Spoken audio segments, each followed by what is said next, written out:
Magandang araw po sa lahat, lalo na sa mga SSS pensioners. Isa sa paraan sa pag-comply ng AKOP ay sa pamamagitan ng email. Kung ikaw ay isang SSS pensioners at nais mong mag-comply sa pamamagitan ng email, kailangan mong malaman ang email ng bawat SSS branch or office na gagamitin sa pag-submit ng mga requirements sa pag-comply ng AKOP. Para hanapin ang email ng bawat SSS branch or office na siyang gagamitin sa pag-comply ng AKOP, narito ang tutorial.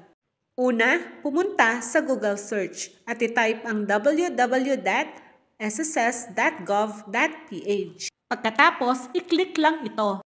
Pagka-click, lilitaw ang webpage ng SSS. Scroll mo ito paibaba hanggang makita ang branch directory. I-click lang ito. Makikita ang page na ito kung saan may nakasulat na region at branch. Piliin ang region kung saan ang iyong SSS branch sa pamamagitan ng pag-tick ng arrow. Dito, lalabas ang select region, National Capital Region, Luzon, Visayas, Mindanao o Foreign. Pagkatapos i-select ang region, sunod naman ang select SSS branch sa Luzon. Dito, pwede ka nang mamili kung ano ang SSS branch mo. Kung ang napili mo ay Angeles SSS branch, lilitaw ang mga information kagaya ng address, contact number, branch head, officer in charge, at email address.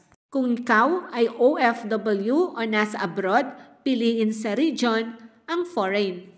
Pagkatapos ilagay ang foreign sa region, pumunta naman sa branch. Pagka-click ng select branch, lalabas ang mga ito. Pumili lang kung saan kayo nakabase sa abroad. Kung ang napili ninyo ay Toronto, lalabas ang mga information na ito.